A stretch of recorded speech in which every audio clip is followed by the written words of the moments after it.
Hi there, and welcome to Ask an Author with Julia Kelly. I am joined by a very special guest, New York Times bestselling author Kristin Harmel. Hello, and welcome. Hello, it's good to see you. It's good to see you too. So what you guys don't know is that behind the scenes, we've been battling with some major tech issues today. So that's why this is coming to you recorded as opposed to a live stream. However, we've got things set up here.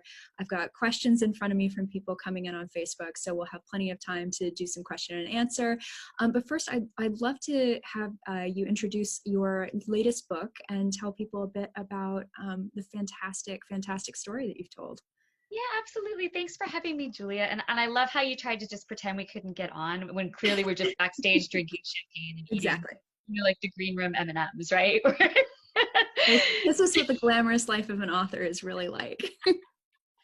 Exactly, as opposed to us like, no, wait, try this computer, try that. But yes, Zoom has defeated us today. It Zoom has. and Julia 0 for today. But thank you for having me. And so the Book of Lost Names is my latest novel. It came out in July, and it is the story of a female forger in World War II who finds her way into the French resistance basically by accident, and winds up, after doing so, helping to save the lives of hundreds of children. So she and her mother are fleeing the Nazis themselves during the famous Veldiv roundup in Paris in the summer of 1942, when they wind up in a small mountain town in the unoccupied zone. So she and her mother have forged papers to get out of Paris.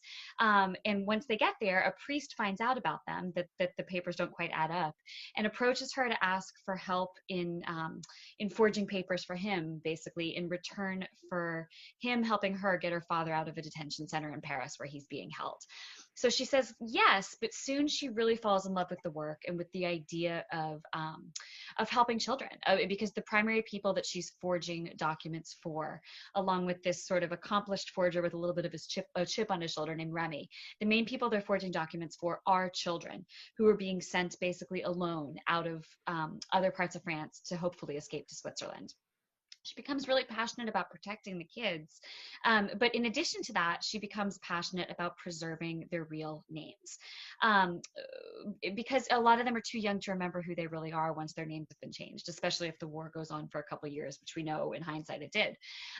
So she and Remy begin encoding those names in a 1732 religious text that they refer to as the Book of Lost Names, hence the title of the novel. But toward the end of the war, the book goes missing, possibly looted by the Nazis, and she kind of never has these answers to these questions of these codes that she's left in the book. So 60 years later, she's a librarian working in Florida, and she happens to glimpse the book in an article in the New York Times talking about Nazi looted books and the search to return them to their rightful owners. So as we see the story unfolding in the past with sort of, mounting danger and like all these techniques of forgery and everything, we see Ava in the present day trying to summon the courage to travel to Berlin to finally, hopefully, reunite with the Book of Lost Names and see if it contains the answers that she's been waiting for all these years. It's such a wonderfully powerful story on so many different levels. I think, whether it's her in World War II, deciding to take this incredible risk in becoming a forger and do this for sort of people beyond her family. And I know family is part of the book in a really big way. There's a lot of questions of who makes your family up and how do you choose that. And then, the power of kind of somebody going back to a place where it, really would be, I would imagine, incredibly difficult to revisit that part of her life. It's just so incredibly powerful. And then, of course, throughout the whole thing, I was telling you, I was about 25% away from the end of the book, and I just sat in the bath and finished the book while I was reading, because I couldn't put it down. It was so tense and so exciting at the same time. So, when you were putting this book together, did you realize that you were going to sort of be bringing together the element of the past and the element of, her present, when she's an older woman looking back on her life, or did those things come together towards the end when you had one of the stories already set? No, it's a great question. And I had it in mind all along to do both. And I would say there are a couple reasons for that. One, when I had the idea for this book, it began with the idea about the forgers, right? Writing about these people these heroic people who were just ordinary people like you and me with no special training, who stumbled into this just like Ava, the main character, mostly by accident, and wound up, playing a real role in the war. But it didn't feel like a complete story to me. Something was missing until I think it was January of 2019. My agent sent me a clip from the New York Times about the hunt to return Nazi looted books to their rightful owners. And like the light bulb went on, and I was like, that's the story that needs to wrap around the story in the book. And it became this story about not just the forgeries, but also the magic and power of books to connect us to the past, and the value of books. I mean, it really kind of became an ode to books and libraries, and books finding their way home and also leading you home. So that element was always part of the book. Like it didn't feel like a novel to me, like a complete novel, until I had that. So for this book specifically, that's why it was always there. But I think also for me as an author, this is the fifth novel I've written about World War II, and the fourth set in World War II France. And one of the things that interests me most about writing about this time period is the way that the past connects to and influences the present. So in my last novel, for example, The Winemaker's Wife, I have a character who's in her 40s in the present, whose grandmother is sort of leading her on this discovery of what happened and how it connected to her family in the past. So that's like a modern day character whose life is affected by things that happened then. This book is about a woman. It's the same woman from the past whose life is being affected in the present.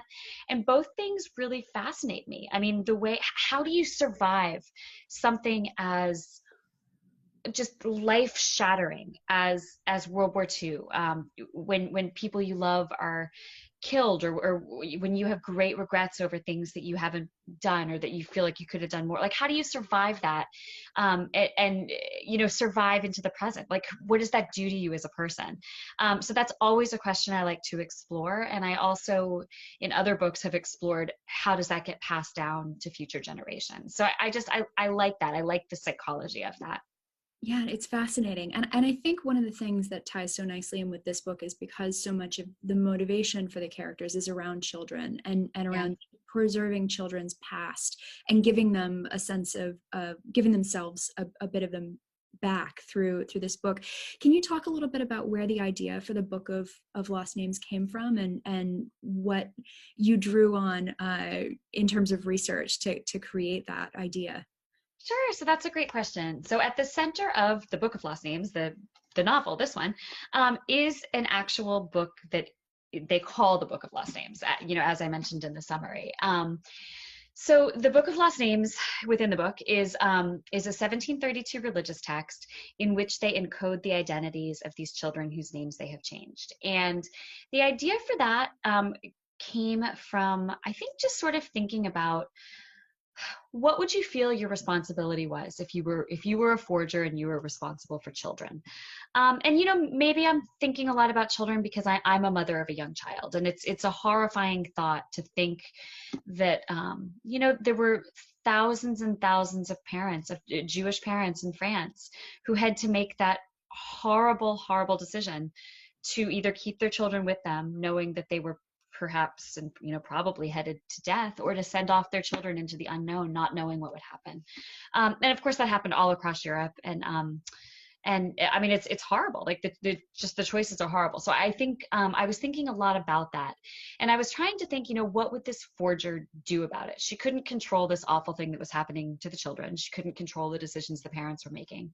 But as I was kind of working on the outline and the first draft, it became really clear to me that in some ways it was a book about identity. What is our identity? Is our identity the names? Like, what happens when you forge an identity? Are you creating a new person? Can you ever really create a new being for a person, or are we always us and it's just the name that changes? So sort of all of those questions about identity came into play, and I thought, you know what, this character would record the names because, like I said, a lot of these children were too young to remember who they really were, and someone needed to honor them and honor their pasts and honor their backgrounds, especially if they didn't have homes to come home to. So a lot of the novel was based on true stories of forgery and how forgeries worked and how some of these small towns worked and had, escape networks running through them, which was all incredible. But the actual Book of Lost Names was of my own invention. And so I used the code they used to encode the names was based on a mathematical code called the Fibonacci sequence that I was obsessed with when I was a kid. I used to lie in bed at night and run the Fibonacci sequence in my head. And never did I imagine that like 30 years later, I would be using it in a World War II novel. Like life is weird, right?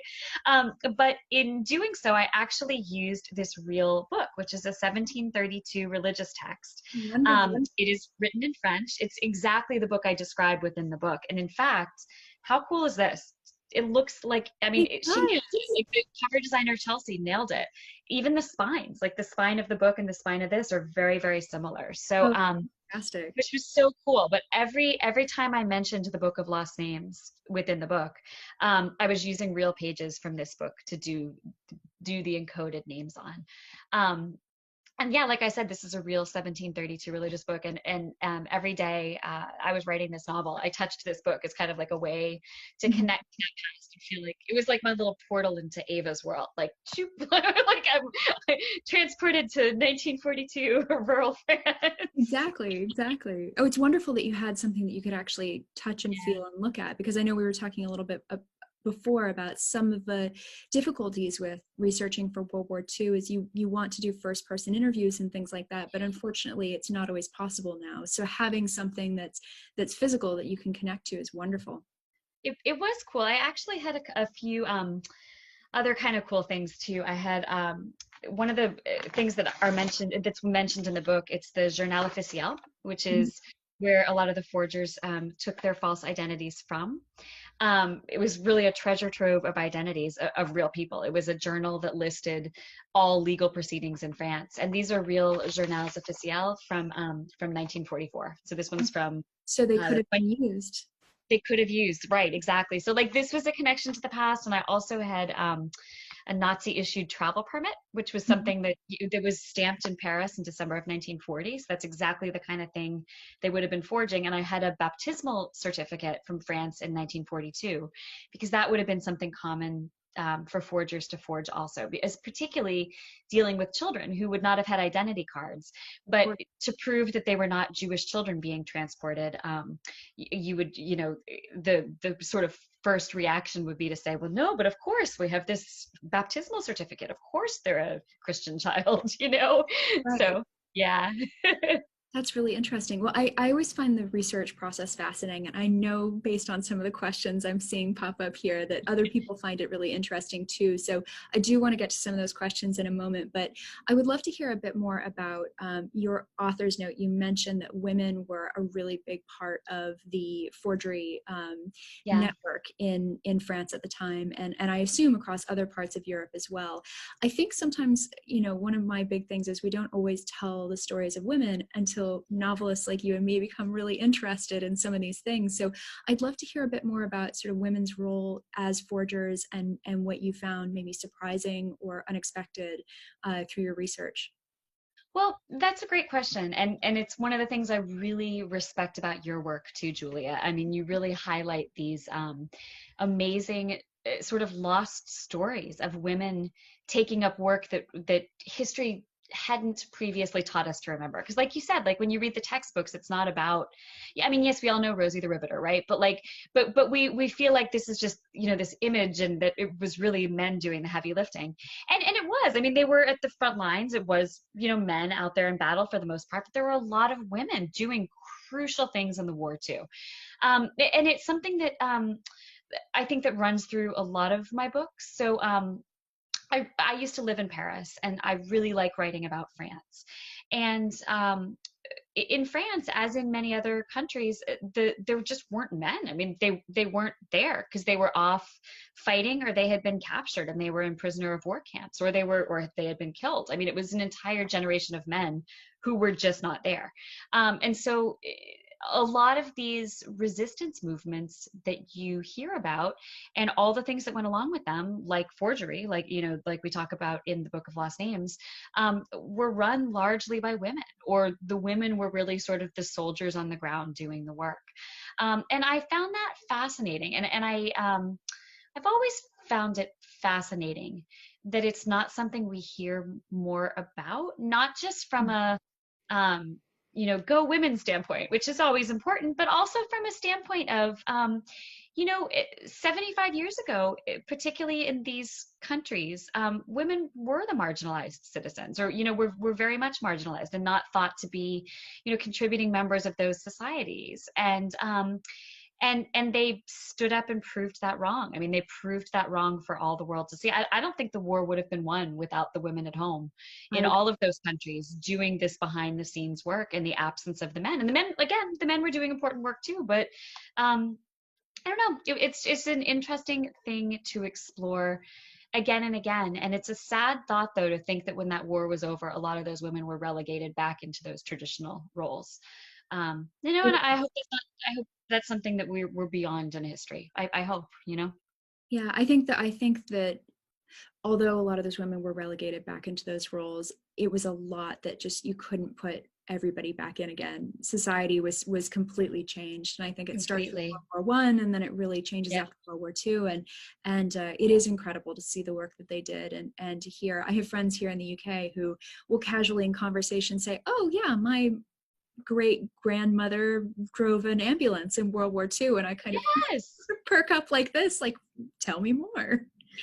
It's amazing. It's so interesting. And interesting that they were all fulfilling these roles that were not 75 years ago thought of as, like, quote unquote women's roles, Absolutely. Yeah. One of the things I've noticed between The Winemaker's Wife and this book also is the theme of resistance, and kind of subversion of what was going on during the war. What in particular about that are you drawn to, that it's become a theme through some of your books? That's a really good question. I think it's that idea that we all have a responsibility to stand up when something's wrong. And that in World War II, people did that. And that if they hadn't done that, things could have gone a very different way.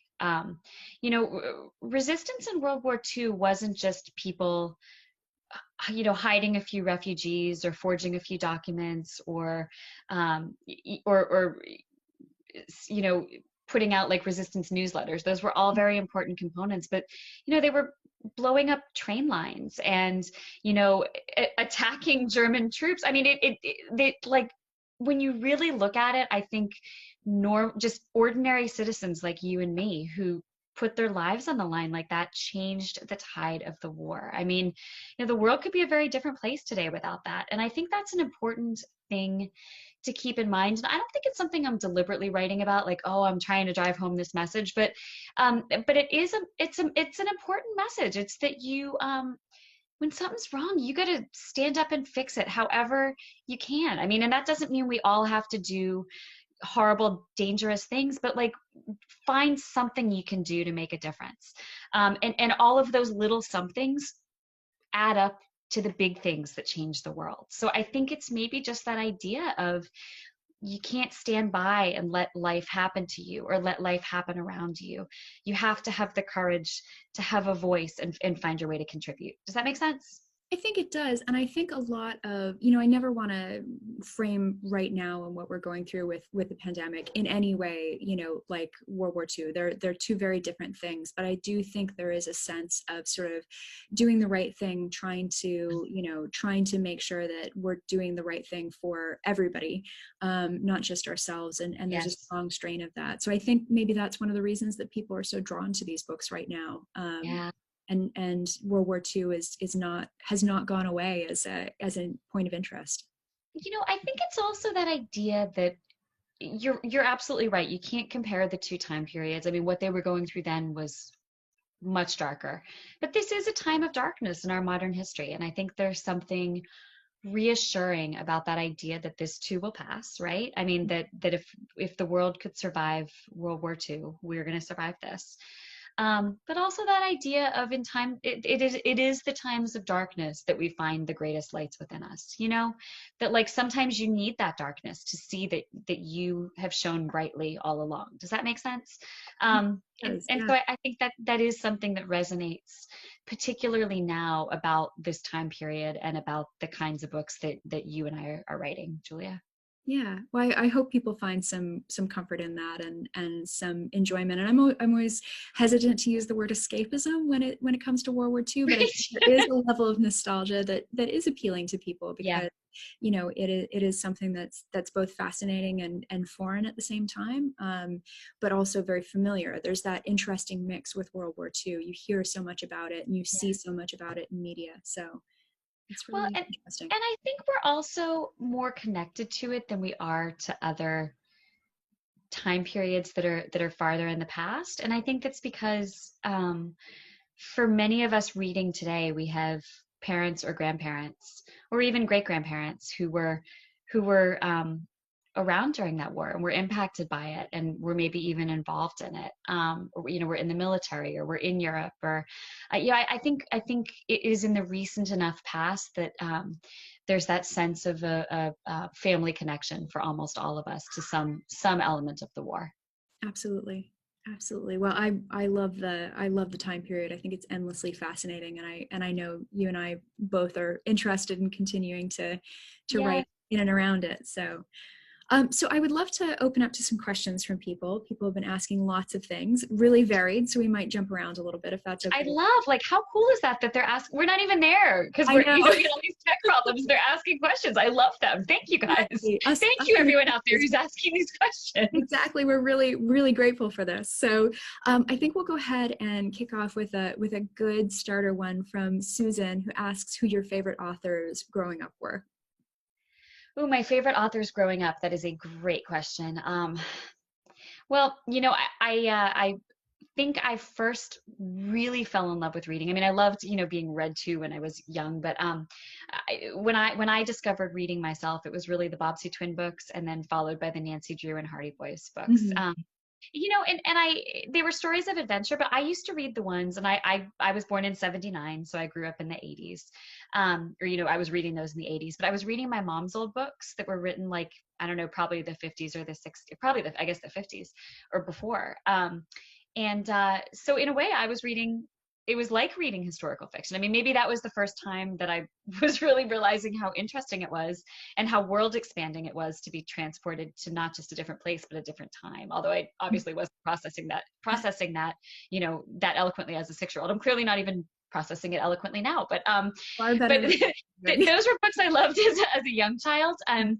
But and then, you know, like in high school, I loved I loved Hemingway, I loved F. Scott Fitzgerald, like, you know, those classics that we had to read. But then I was like, oh, these are really good, I'm going to read some more.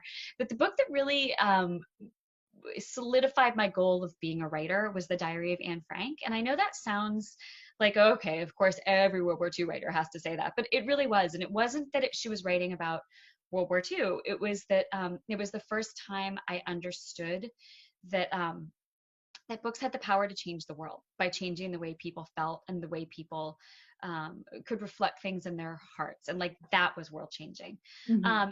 And it was also, I think, the first time I might have read it around age 11 or so. It was the first time I really grasped that like truly the human experience was universal because, you know, I didn't really have anything in common with this girl who had to hide in an attic, you know, 40 years before I was even born. But I connected with her so much. And it was it was my first realization that like all of those human emotions were things all around the globe that we all experience, you know, together. And I think that those were two really impactful lessons for me that led to my journey to being a writer. Okay, wonderful. Bit of a left turn now. Sherry wants to know what was the most challenging book you've written to write, and what was the most fun? Ooh, that is a great question. It's a tough one because every book's different, right? It is, I know. I mean, you know what? The most challenging was my second book, and it had nothing to do with the book or anything. I think it was the second to me, and I don't know, Julia, I'm curious to hear what you say about this. I think the second book is always the hardest because your first book is the one that's been living within you for such a long time. um, and then you're like, oh, I did it, I got it out on the page and somebody bought it and this is great, and then they're like, okay, now we want a second book, and you're like, like, what do I do? This one took 20 years to form, how do I come up with a second one? Yep. So I to me that was the hardest book, but in terms of research, it would probably be the book that I'm working on right now that'll be out next summer, because there's just mountains and mountains of research to do. Julia, was your second book your hardest? So it's funny, I wrote romance before I wrote historical fiction. And so I kind of, while the careers are very connected, I sort of think of it as sort of like stage one and then stage two. Yeah. Yeah. The first few books that I wrote for romance were so fast because I got a contract and they really wanted to make sure that the schedule happened in a certain way. So I think I had 5 weeks to write the second book. And so it was just sort of, it had to get done. It was crazy. 5 weeks? How 5 did weeks. you do that? Well, it was a 45,000 word book, which is about half the length of. But you have to craft and conceptualize and actually write It was an crazy. entire book. Oh my gosh. Yeah. So that was a very different experience. But the hardest book, you're absolutely right. The hardest book for the historical fiction side was absolutely The Whispers of War, which was my second historical fiction book, because I think the Light Over London was one of those sort of books you get rarely, but when you get them, you're just happy you have them. It just flowed, and it was a relatively simple, straightforward process, and it just was a bit of a dream book. And then The Whispers of War was much more intensive. It was harder. The research I've learned about myself, I really have to be grounded in research before I start writing, otherwise I'm lost. And I think I was chasing myself for so long and chasing my research for so long. It really took me literally sitting there and saying, okay, I'm not going to do anything except go back and do all this retroactive research. And normally I wouldn't like to do that. I like to continually write through the process, but no, it was necessary. And I'm so proud of that book because it was so hard to do. So yes.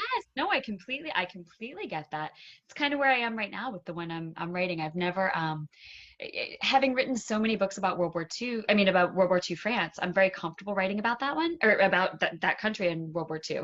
I feel like a lot of the research is kind of already done. Like I know a lot of the things. And now I'm working on this one that's World War II Eastern Europe, which is such a different setting for me. So it's, the research is more difficult to juggle. It's hard. That's interesting though, that okay, so you had the same book two thing that I did. Interesting. I think the other part of her question was, what was the most fun to write? And it was probably either, might have been my first book, which was not a real how-to guide, although this would have been a fun book to research, but it was called How to Sleep with a Movie Star. But I was writing for People magazine at the time, and it's basically a story about a magazine reporter who gets involved in a situation where the whole world thinks she's having an affair with this like super hot movie star, and really like her love life's a total disaster. So that was just fun to write because it was like a fun, silly, romp. But I also had a good time writing The Sweetness of Forgetting, which was my first historical fiction book. It takes place partially during World War II and revolves around bakeries in Paris. And there are recipes in the book. And there are recipes I made up. So part of the book was just baking everything. And then oh, I have to bake it 10 times to make sure it's right. So I think I gained several pounds in the writing of that book. But because the baked goods were all influenced by a past in Paris, and a past that combined Jewish, Muslim, and just traditional French bakery, bakery tradition in France. I had to spend a lot of time in Paris just tasting pastries. Oh, that's really tough. Which, I mean, gosh, the sacrifices we make for our work. I had to eat all the croissants and but the Grand Mosque, this is interesting, the Grand Mosque of Paris, which is like the Muslim center of Paris. Actually, this plays a role in The Sweetness of Forgetting. But the Grand Mosque of Paris actually helped save over 1,000 Jewish people during World War II. So it was the Muslims of the Grand Mosque that helped rescue Jews who were fleeing Paris. And they actually have their own bakery that like the public can go to and eat in now. So I spent many, many, many afternoons eating in the like the little bakery in the courtyard of the Grand Mosque of Paris, eating things I had never even heard of before, but that were incredible and that made their way into the book. So that was fun. That sounds absolutely fantastic, and as you say, a lot of fun. Yeah, exactly. Mindy wants to know, has the pandemic affected your ability to write, or has it made you more reflective and encouraged more writing for you? Um, I wish I had the mental space that it could have encouraged more writing. That's a great question. I have a 4.5-year-old. So I used to have a very set schedule. He would go to preschool. I would write Mhm. while he was at preschool. He would come home and then we'd be together all afternoon. And that worked. And that was, you know, I've written so many books now that I'm used to writing on a schedule. You know what I mean? Like I'm used to, I mean, this is my job and this is what I do. And I sit down, you know, butt in chair every day and do the writing, right? The pandemic threw me for a loop because he was no longer going to school. He's still not going to school. It's October and he's not in school. Oh boy. Uh, you know, everything's different, and I have lost all of those hours that I would ordinarily work. So it took me a couple of months to really find my footing with that. And it was during a time that I was supposed to be doing a book tour to promote The Winemaker's Wife in paperback, which came out March 17th, which was the week that everything closed down. And then I was supposed to be out on a book tour promoting the Book of Lost Names, which came out in the middle of July, which obviously everything was still closed down. So it took me a few months to figure it out. But now I write in the mornings. I write every morning, and I write in the weekends. And the thing that has saved me is if any of you have joined us on Friends in Fiction, which is the show we do. I have a web show on Wednesday nights called Friends in Fiction every Wednesday at 7 Eastern. It's with Mary Kay Andrews, Mary Alice Monroe, Patty Callahan Henry, and Christy Woodson Harvey. And the five of us talk about books, we talk about writing, but behind the scenes, we've all become really good friends too. And we write together every morning. So that's been the thing that has saved me.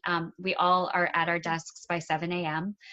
Whatever time zone we're in, it's 7 Eastern that we're all there. And it's usually Mary Kay Andrews who says, okay, is everyone up? What are you working on today? What are your goals for the day? And we all say what our goals are for the day, and you just write as long as you're able to. That accountability and that knowledge that I'm not doing this alone, because I think that's a big risk writers always run, that feeling of isolation. And then you throw in a pandemic and we're like, I've never felt so alone, but that has made me feel less alone. And I know there are other writers going through the exact same struggle that I am. And that's helped a lot. Oh, good. I'm so glad to hear that. I have a couple of friends who use virtual write-ins and other things to sort of encourage themselves and also to hold themselves accountable, because Yep.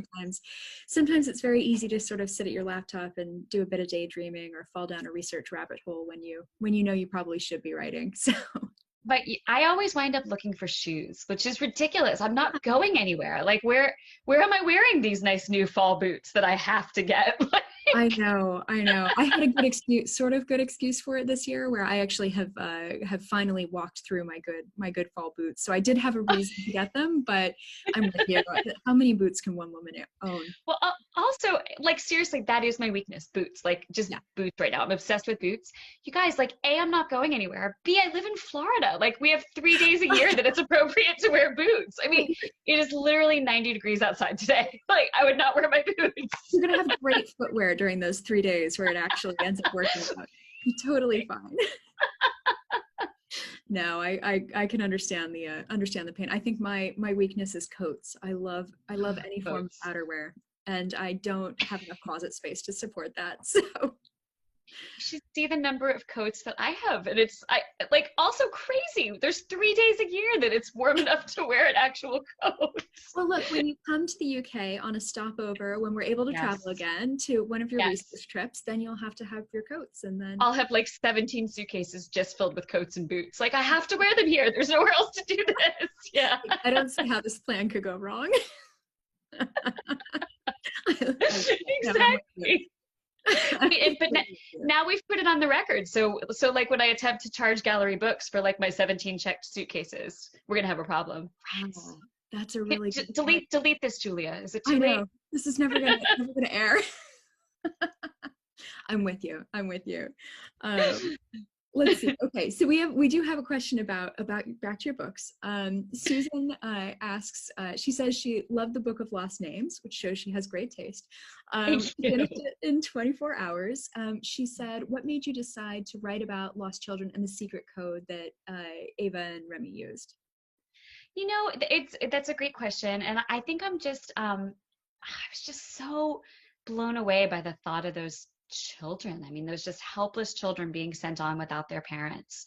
Um, and I talked a little bit about it before, but I don't think I mentioned like just the relationship with Ava and her mother. So Ava is in her 20s, and her mother had her when she was young, and they have a relationship that's tense. The mother disagrees with the things that she's doing, and and at the heart of that is the mother wanting to protect her child and save her child.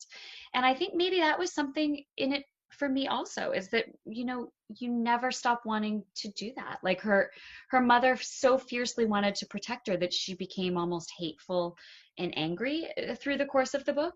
But that was her love. Like that was her saying, I don't want something bad to happen to my child. And that was for her 20 something child. So imagine a mother sending her 4-year-old off into the unknown, not knowing if the child will live, how the child will be treated, and if you will ever see the child again. I mean, those were just really difficult thoughts for me, but they were thoughts that I think really led to my interest in writing this book and writing about one element of those escape lines that served the children.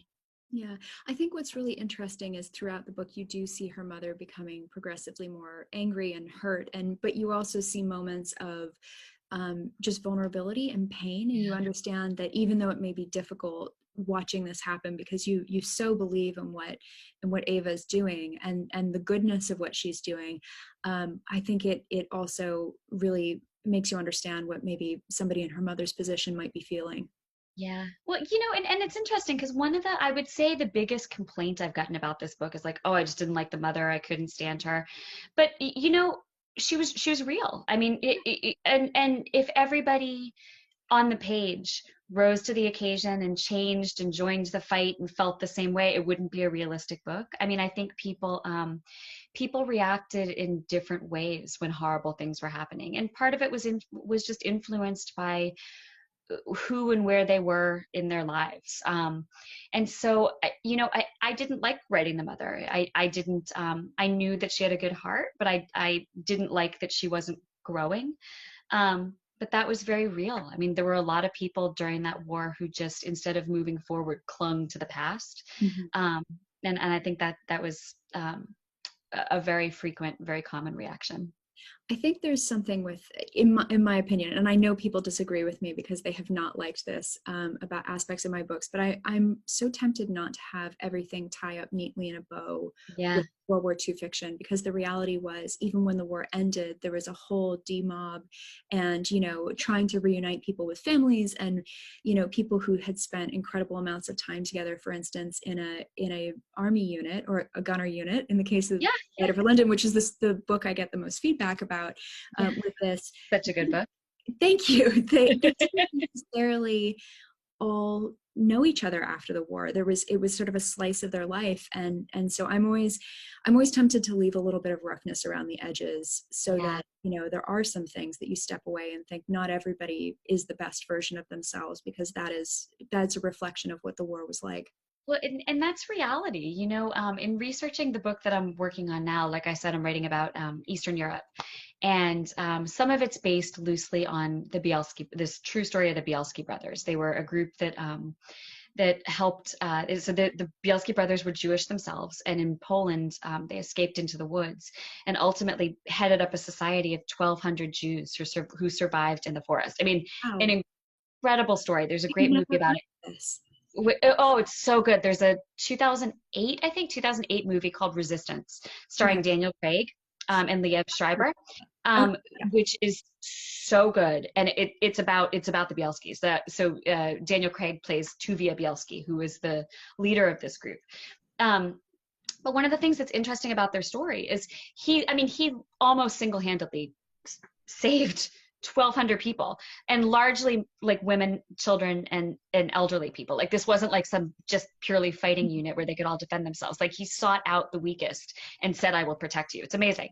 But after the war, um, it was just, life just went on. And like, where do you fit when you were this leader in the forest? It's very sad. Like he went to Israel and was kind of underappreciated there, and went to New York, and I think wound up a taxi driver, and then was working for a trucking company.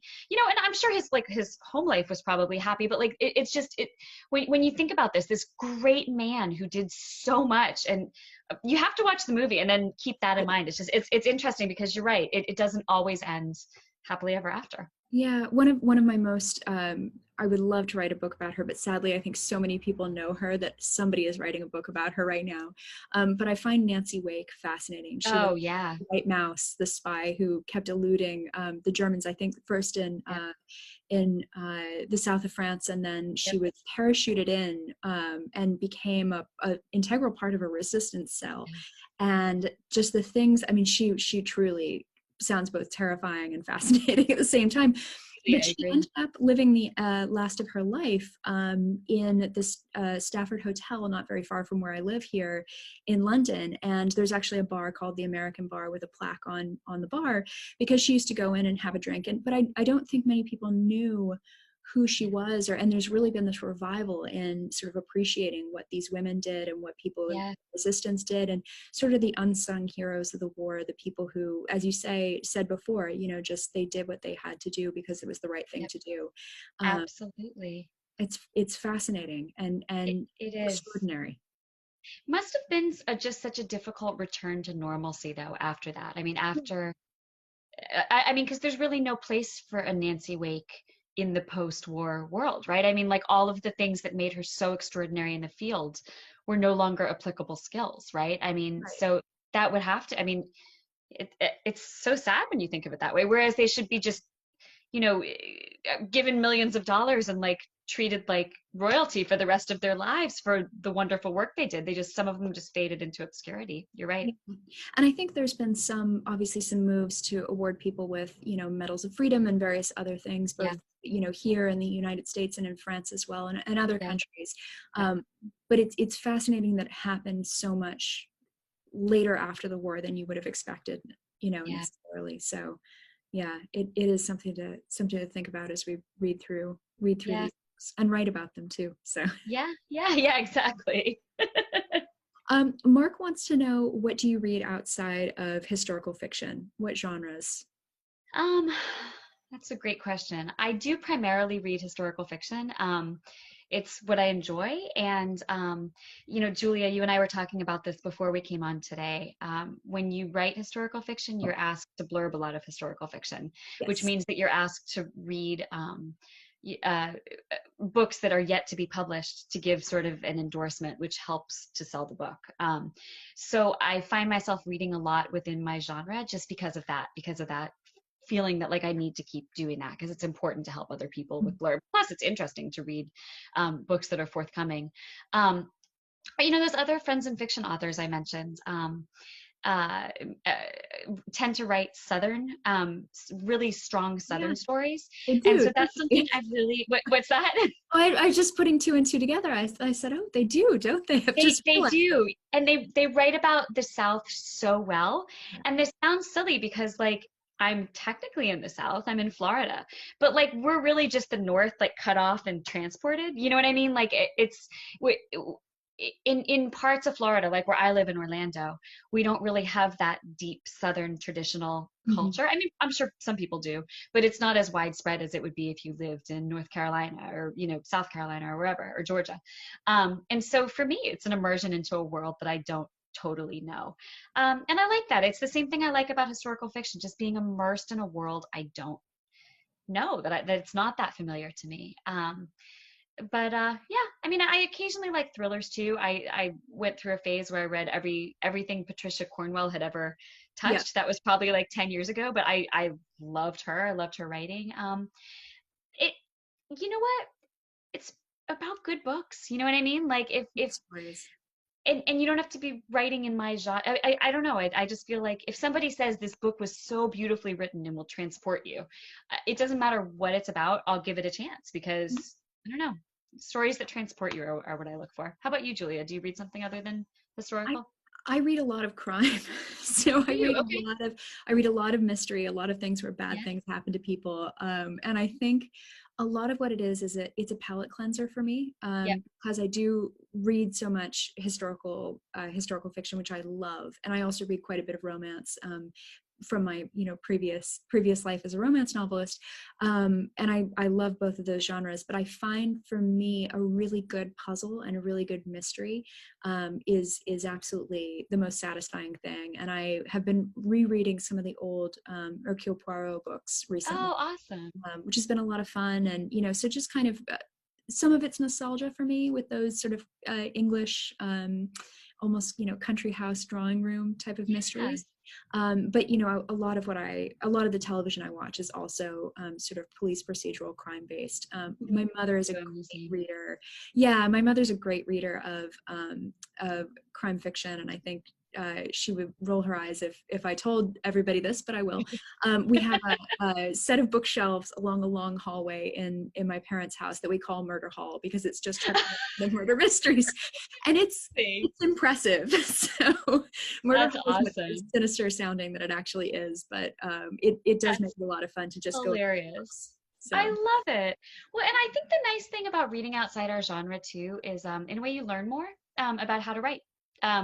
Because within our genre, I mean, certainly I learn a lot from from reading other historical fiction authors, but I mean, I think there are completely separate, unexpected lessons to glean from books that shouldn't have a connection to your book, but yes. like you might respect something about the way an author's describing something or the way they're doing something. Or I mean, in historical fiction there's always mystery, so of course we would Mhm. benefit from reading mysteries because Absolutely. as a writer it's how to unfold that mystery, or how to let that mystery unfold, how to unfurl that part of the story. Mhm. And those are the books that can kind of inform those lessons, I think, a little bit better. Yeah, I think also with mystery in particular, I find it really helpful to look at plotting and sort of how tightly plotted those books usually are, and then also pacing, because Yeah. one of the things that comes up often when you're writing historical fiction and you have a mystery at the center is figuring out how are you going to, Yep. as you say, unfold it, and then how are you going to hold the tension throughout the whole book, even Yep. if somebody thinks they've guessed what it is that's going to come up and kind of Yes. be the button on the book at the end. How are you holding that suspension of belief You're just a right. little bit to push them and kind of make them doubt that they've got it figured out? So Yeah, and uh, sometimes those lessons come more effectively through reading those old whodunits, or those old books. Yeah. absolutely. I think one of the biggest things that I talk to people about when they ask about kind of starting to write is that writing is about writing, but it's also about just reading and absorbing as much as you Yep. can, and kind of understanding why a book works. If you think it's successful, sort of how do you step back and figure out Yeah. what worked really well out of it, and Yep. what can you potentially borrow ideas from. Yep. Absolutely. You're totally right. Yeah. So one last question. We've had a few Okay. people asking, and I'm sorry because I know this is the one that always puts me on the spot and my mind goes blank, but they're asking about what you are currently reading and enjoying, or what you've just read and really Ooh, enjoyed. I have a great answer. I'll show you. Hang Oh, on. great. Visual aids. All right. So I'll give you three because I'm Okay. always reading like 5,000 books at once. All right. So, okay. In a Holidays by Christina Lauren just came Yes, out. Just came out this week. that looks really Um, it is their kind of Groundhog Day meets Christmas novel. I love Christina Lauren. It's a writing team of two people fun. named Christina and Lauren. I know you know this, Julia, but they're phenomenal. They're fabulous. The books will transport you. And if there is any year to get started with Christmas a little bit early, is it not 2020? I mean, do we not just read this book and pretend that December's already here, the election's passed, all is good. There's a vaccine. It's Everybody's happy. everything's normal. Everybody's happy. So this is very good. Um, I am reading, I'm about to start this for a blurb, The Mermaid from Jeju. I might be saying it wrong, Ooh. but it is such a it's just a part of history I don't know anything about. It's post World War II Korea. And I'm Fascinating. so interested in reading this. I just got it to blurb. I think it's a debut. Oh, we Yes, better. it's a debut. So I'm so excited to read it. And then finally, the one I'm most excited about. I did not ask her to shamelessly plug this. I'll send you the PayPal invoice for the mention. Great, No, I'm just joking. great. No, I really am. This is, for those of you who don't know, this is Julia Kelly's new book, The Last Garden in England, which is coming out the second week of January, right? That's right. So in 2021, when clearly things are going to be normal again, because 2020 was just the bad year. This is going to be like the beginning. This is how to start off 2021, so it's not a disaster, you guys. Exactly. Do your part. Get this book, right? No, I'm really excited about it. I'm a big fan of yours, Julia. I don't think I say that to you enough. I think you just do such a beautiful job about capturing the time period, writing just these beautiful dynamic characters. And I mean, just look at that cover. It's gorgeous. Don't you just want to, I want to go to there. It's just so pretty. I was so pleased when I opened up the email and I saw it and I just thought, oh, yes. No, it looks like it's going to be fantastic. And I was telling you earlier, I regret so much. I have a couple blurbs that I have to get through first for people that I've already promised, but this is the one I'm really looking forward to diving into when I have fulfilled those. So I'm going to read fast so I can get to this. Well, thank you. I appreciate that. And I will send your PayPal your way. So. Excellent.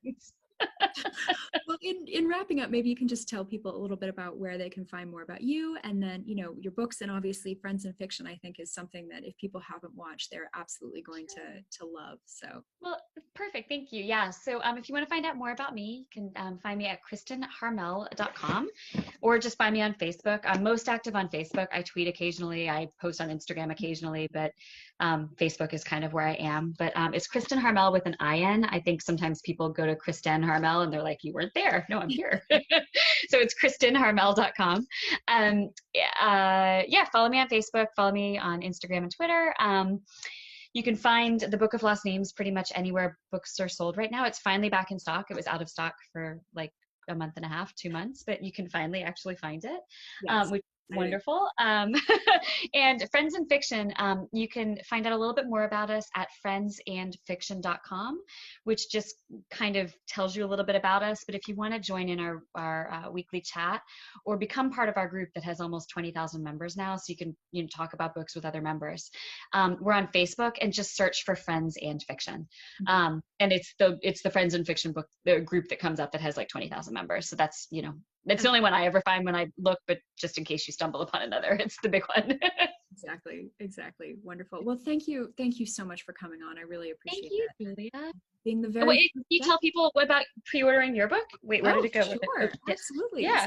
So The Last Garden in England comes out January 12th in North America, and I'm currently doing pre-orders. I'm going to have a little something extra for people who do pre-order the book, so hang on to your pre-order receipts, and that will be coming out very shortly. But yeah, I'm really excited about it. It's 3 timelines, and one of them is World War II, so very appropriate for what we've been talking about. Yeah. And hopefully it will be, as you say, a good way to kick off the year. So.